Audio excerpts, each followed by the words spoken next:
नमस्ते। मैं Parshuram learn trade and earn मेरे यूट्यूब चैनल में आप सभी का स्वागत है। हर रोज टुडेज मार्केट एनालिसिस लेकर आता हूं मैं। आज 23 सितंबर है, तो आज देखते हैं मार्केट में क्या कुछ हमें देखने को मिलता है। निफ्टी से शुरू करते हैं। तीसरा दिन कल था जो मार्केट नीचे गिरा है। कल भी अच्छा खासा गिर गया, दोनों साइड से मूवमेंट बहुत अच्छा सा दिया है कल मार्केट ने, और नीचे आके एक क्लोजिंग उसने दे दी है। तो अब ऐसे वक्त में क्या करें? अब 3 दिन हुआ मार्केट गिर रहा है, और आज आके कल जैसे मैंने कहा था कि परसों सारे वो सपोर्ट्स ब्रेक करके नीचे आ रहा था, बट कल सपोर्ट के यहाँ पे आके उसने रिस्पेक्ट किया है। जो 11,100 का एक सपोर्ट था अपना, उसने वहां पे सपोर्ट लेके वापस ऊपर आके क्लोजिंग दिया है।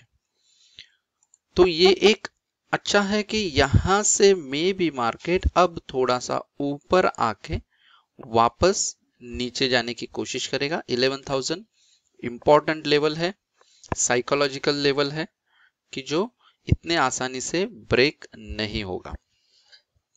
ब्रेक करना है तो वो गैप डाउन देकर ही ब्रेक करेगा।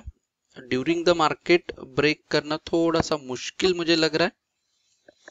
अब एक ही हो सकता है कि जो भी बॉर्डर पे स्थिति है उसका क्या असर आएगा, उस पे डिपेंड है, या फिर मोरेटोरियम का जो फैसला आने वाला है उस पे डिपेंड करेगा कि ये 11,000 का लेवल यहां से ब्रेक होता है या नहीं। देखा जाए तो अच्छा खासा, देखो हम ये लेवल पे आकर 11,000 के लेवल पे आके मार्केट ने सपोर्ट लिया है। तो अब एक है कि जहां पे वो अगर सपोर्ट रिस्पेक्ट करके ऊपर निकले फिर हम वहां से बाइंग कर सकते हैं। तो आज के लिए निफ्टी के लिए क्या है? निफ्टी के लिए आज के लिए इंपॉर्टेंट लेवल है 11,188 के ऊपर अगर टिकता है 10-15 मिनट तो एक अच्छा सा मूवमेंट यहां से ऊपर के साइड में मिलेगा। वो निकल कर आता है लेवल वापस यहां पे 11,284 के आसपास। तो यहां तक मार्केट जाने के बाद वापस वो रिवर्सल मूवमेंट एक देने की कोशिश करेगा, और अगर मार्केट 11,188 के ऊपर नहीं टिक पाया तो डेफिनेटली वापस नीचे आएगा, और 11,100 से लेके 11,080 ये जो 20 पॉइंट का फासला है वो अगर ब्रेक करता है तो फिर 11,000 जो लेवल है वो ब्रेक होने की संभावना ज्यादा है। फिर हमारे पास सपोर्ट बचता है, जो प्रीवियस सपोर्ट है एक जो जुलाई में बनाया था नीचे आके, वो है 10,882। आज के लिए इतने लेवल्स काफी है, पर इतना बड़ा मुंह देने की थोड़ी सी संभावना कम है, क्योंकि 3 दिन उसने लगातार बड़े मूवमेंट दिया है निफ्टी ने। तो एक दायरे में आज रह सकता है। ओपन इंटरेस्ट डाटा देखिए, वो भी कहीं ना कहीं थोड़ा सा नजदीक आया है।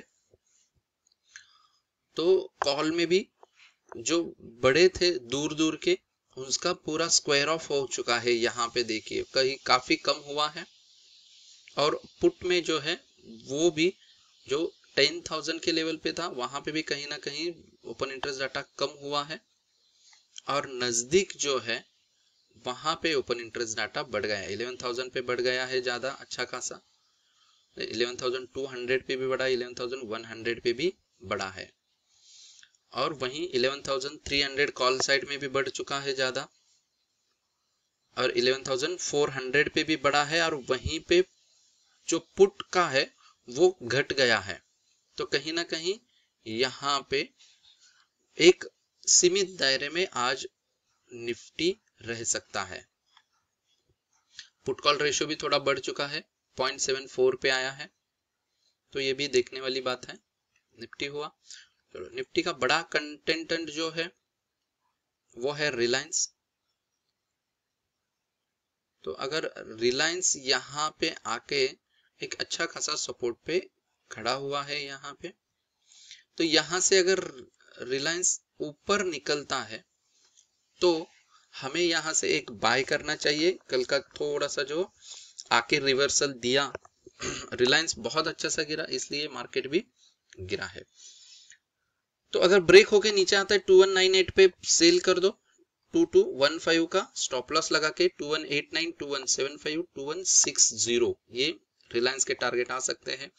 और मार्केट टिक गया, ऊपर निकला तो 2223 पे आप बाय कर दो। 2213 का स्टॉप लॉस लगा के 2235, 2246 ये रहेंगे रिलायंस के लिए टारगेट।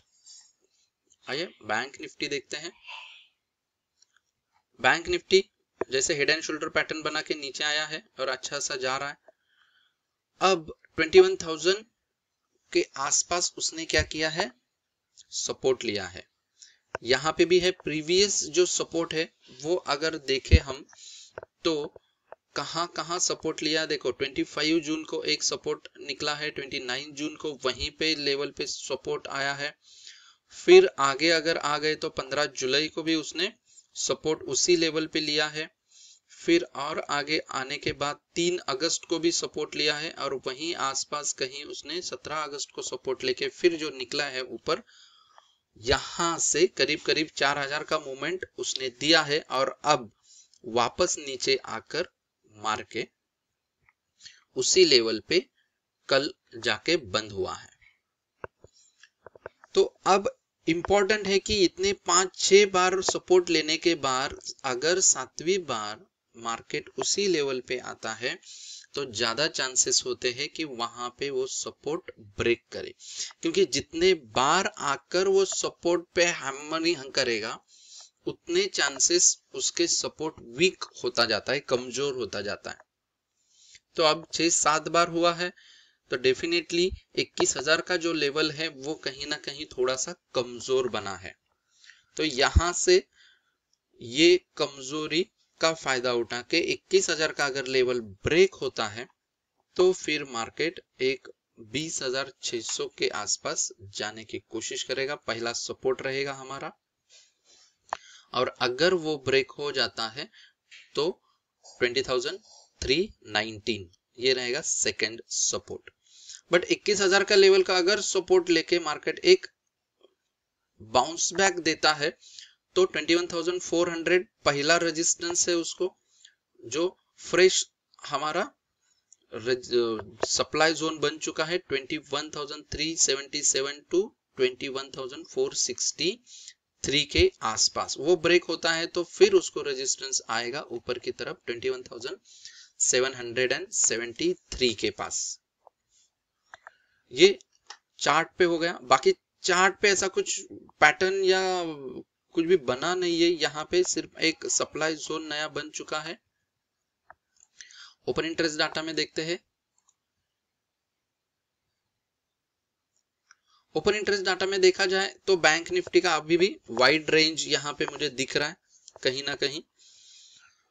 तो फर्स्ट जो है वो है 21,000 और 21,500 और नीचे की तरफ आ गए तो 20,000 का दिख रहा है और सबसे ज्यादा ऊपर की तरफ देखा जाए तो 23,000 पे ओपन इंटरेस्ट बढ़ चुका है कल ज्यादा।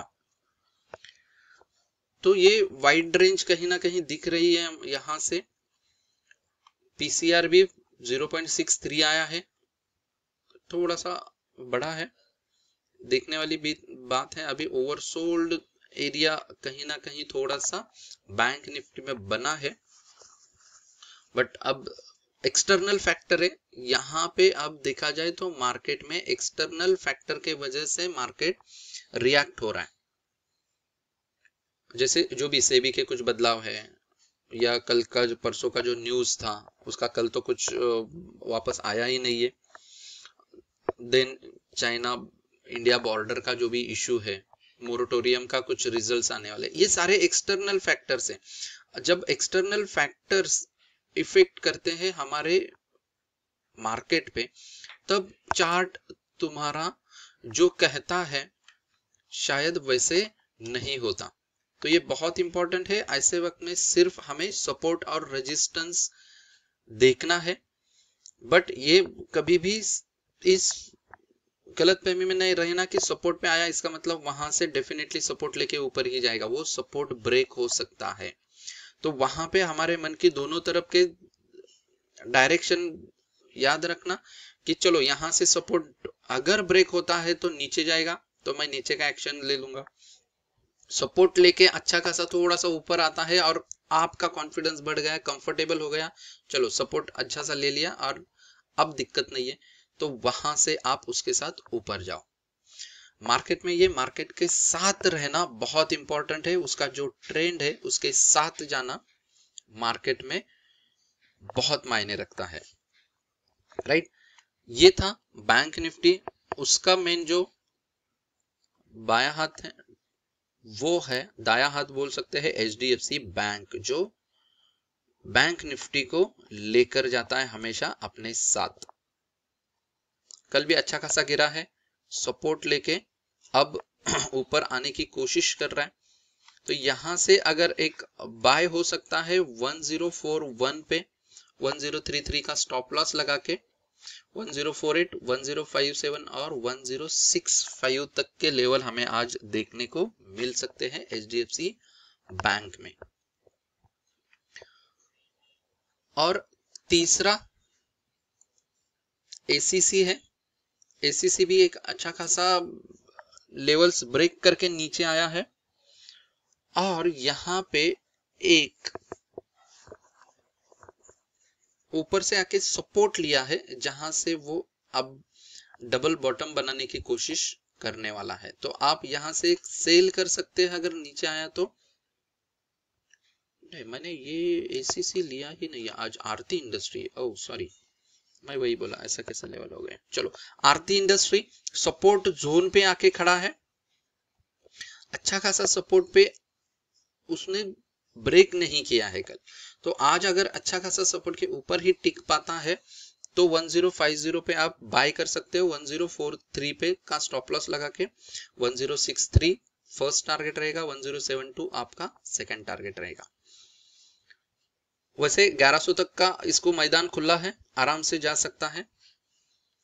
और सपोर्ट ब्रेक होके नीचे आ गया तो 1034 पे आप सेल कर दो, 1046 का स्टॉप लॉस लगा दो, 1025, 1001, 1000 ये रहेंगे आपके टारगेट्स। ये था आज का निफ्टी बैंक निफ्टी और कुछ स्टॉक्स। मार्केट थोड़ा वोलेटिलिटी बढ़ चुकी है अभी मार्केट में, तो कॉशियसली ट्रेड करना जो भी इंट्राडे करते हैं वो, और जो अभी जिनके शॉर्ट टर्म्स के होल्डिंग्स है, शॉर्ट टर्म बोल रहा हूं मैं, लॉन्ग टर्म्स नहीं, तो वो थोड़ा कॉशियस रहे, क्योंकि अब कुछ इंपॉर्टेंट जो लेवल थे वो ब्रेक होकर मार्केट कहीं ना कहीं नीचे आ चुका है। तो अब 11,300 के ऊपर या 11,000 से बोले तो 500 के ऊपर अगर मार्केट अच्छा खासा टिकता है, क्लोजिंग देता है 1 या 2 दिन की, तो आपके शॉर्ट टर्म्स के जो भी होल्डिंग है वो सेफ है। तब तक थोड़ा सा दिक्कत है, अगर 11,000 का भी लेवल ब्रेक हो जाए तो मेरे ख्याल से आपको शॉर्ट टर्म के जो भी होल्डिंग्स है उसमें से एग्जिट होना चाहिए। लॉन्ग टर्म है रखो, जितना डीप में जाए उतना उसमें ऐड करो। ये एक इम्पोर्टेंट है इसके लिए कि शॉर्ट टर्म के जो है वो कट करके आप वहां पे बाद में ऐड कर सकते हो। लॉन्ग टर्म है वो रहने दो, जहां से जाएगा वैसा, क्योंकि आपके अगर पास अच्छे से कंपनी के शेयर्स है तो डेफिनेटली वापस रिगेन कर सकते हैं, राइट। ये था आज का एनालिसिस ओवरव्यू। तो अच्छा लगा तो जरूर शेयर करो, लाइक करो, सब्सक्राइब करो। फिर कल मिलते हैं नए वीडियो के साथ। Thank you very much, have a profitable day.